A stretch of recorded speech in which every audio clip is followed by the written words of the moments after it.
What's up, you guys? I don't know if you noticed, but I dyed my hair a few weeks back. I went way darker than I have been used to. But what I realized is once I dyed my hair darker, my eyebrows kind of didn't really start to match. So I'm going to show you how I tint my eyebrows at home by myself on my own. Really super easy, really super fast, and basically foolproof, which is super nice. Like, you can't go wrong with this.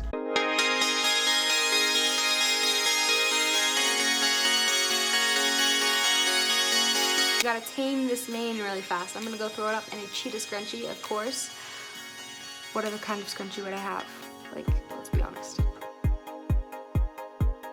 I'm going to take a spoolie. I just kind of pawned this off of Ulta Beauty. They have free spoolies to test out mascara, or you can order a bunch from Amazon.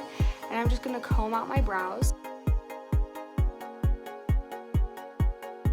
Even if your brows aren't super shaped right now, or you haven't had them waxed or threaded or even plucked recently, that's okay. So the products I'm going to be using today is the Hair Pearl Hair Tint and Dye. You can use it for your eyelashes and your eyebrows. I use this in the summer on my eyelashes just because I'm going swimming or I don't like to put on makeup as much. I am using it in the shade of dark brown. And I'm also going to be using the Hair Pearl Cream Developer. Sorry, this is really dirty, nasty looking. But you can find either of these products at Sally or online on Amazon, and they last forever. I've had both of these products for over a year, and there's still a ton of product inside both of these. So I have a feeling I'm gonna be using these for quite a while. So I'm going to take this very dirty plastic plate. This is the plate that I use to put the Tinting developer on.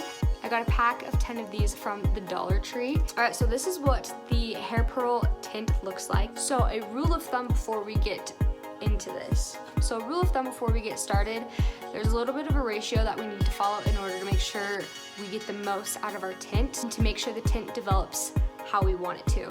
So we're going to do 1:2 ratio. So 1 drop of this, 2 drops of it. I'm just gonna start by taking just a small amount.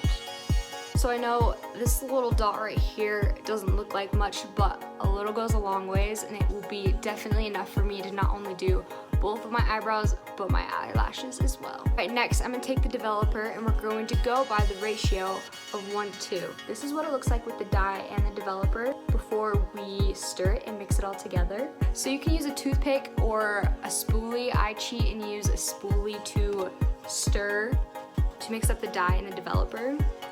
All right, as you can see, the color lightened just a little bit, but that's okay. This is what we want it to do. So I'm just going to take a tiny little bit on the end of my spoolie. I kind of start in the middle of my brow, and then I pull it out. This dye can stain your skin, so try to stick to just brushing over the brow hairs. All right, now for the last part, I'm going to take it to the edge of my brow.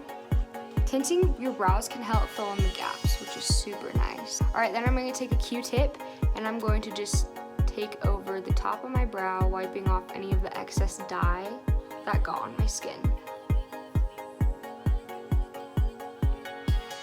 Alright, so I'm going to leave this on for just a few more seconds. I don't leave my tint on very long just because my eyebrows are naturally already dark, especially once you get into a routine of dyeing your eyebrows every so often. I tint my eyebrows about every 4 to 6 weeks, and for right now it's been about 4 weeks since I last tinted them.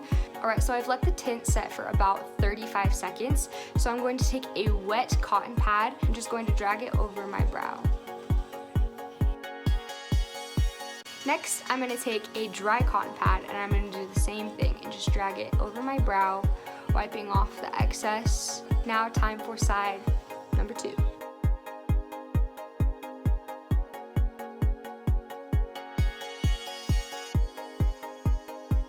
Alright, so it's been about 35 seconds since I applied my tint to my left eyebrow.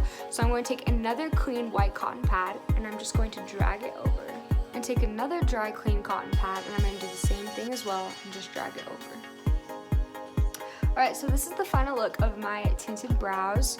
You can tell that their shape is much more defined now, even though I haven't trimmed them, haven't plucked them, I've only applied tint, and it started to kind of fill in the gaps. Do you have a favorite eyebrow? Because I do. It's this gal right here. Look at that. Oof. So good. And I haven't even plucked, haven't even trimmed, nothing. Haven't waxed. In fact, fun fact, I actually don't like waxing anymore. I converted to threading.